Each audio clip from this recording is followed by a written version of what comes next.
Exasperated and frustrated, King Charles struggled to save the royal family from Harry's fall. It was the 1960s when psychiatrist Elizabeth Kubler-Ross introduced the concept of the 7 stages of grief. And now, in the year 2023, I propose that it's time to devise the 7 stages of Harry. Over the past 5 years, we have witnessed Prince Harry's journey unfold.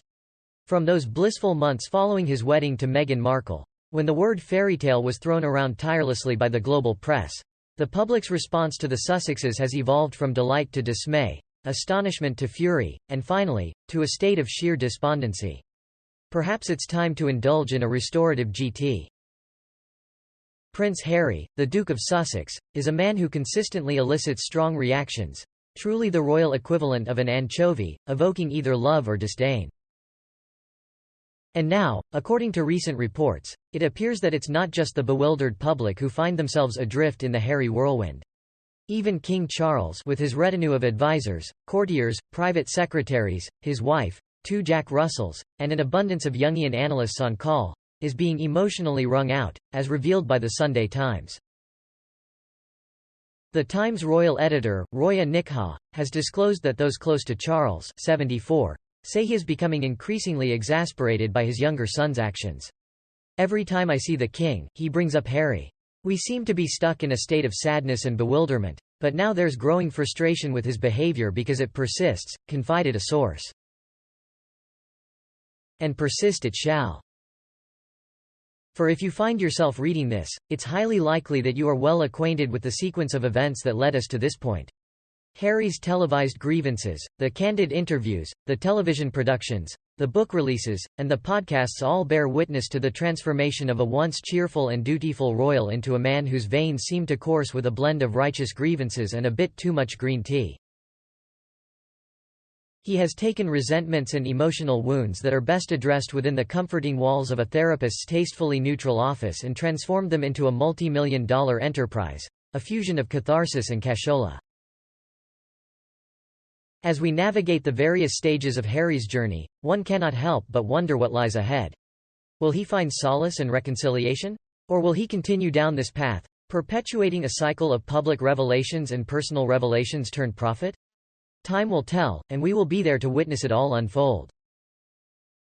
In the past 7 months, since the Sussexes' Netflix series premiered in December, it is important to note that while Charles was grappling with his role as the future king and mourning the loss of his mother, the royal family has been shaken by Harry and his version of the truth.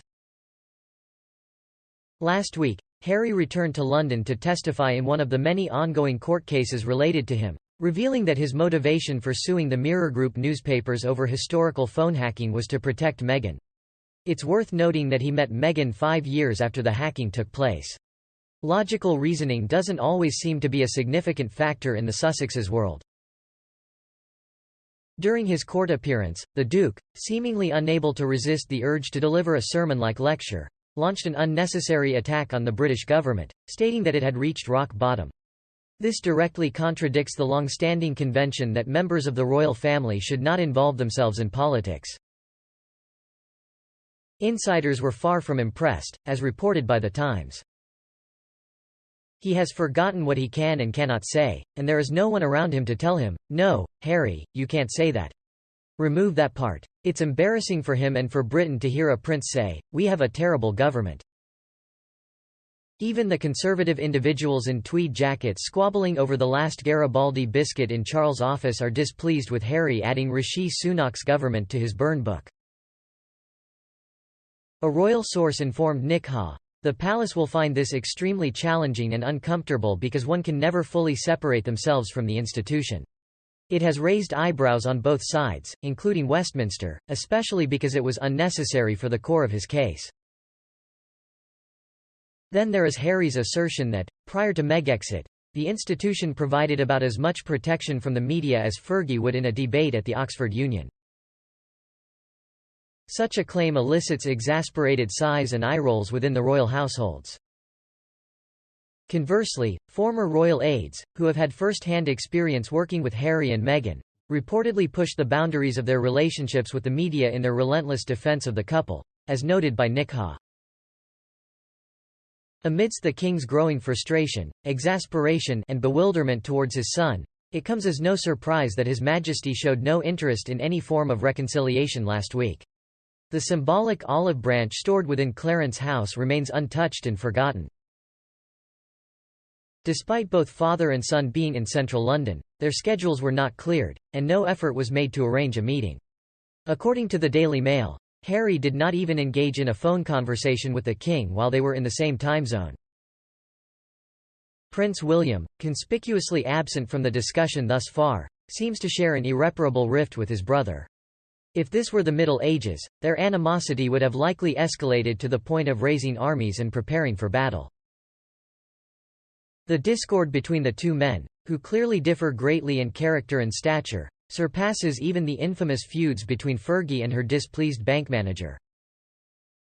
Since Harry's lucrative deal with Netflix last December, associates of Prince William and his wife, Kate, the Princess of Wales, have confided in the Daily Beast's Tom Sykes, revealing that William's disdain for Harry and Meghan is immeasurable.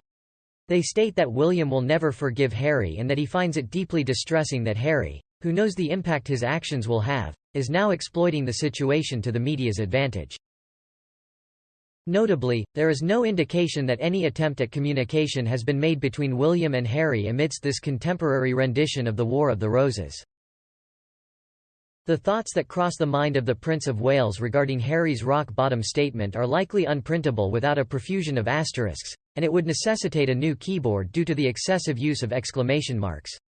The poor H key, in particular, would suffer the brunt of the punishment. This week, all parties have retreated to their respective corners.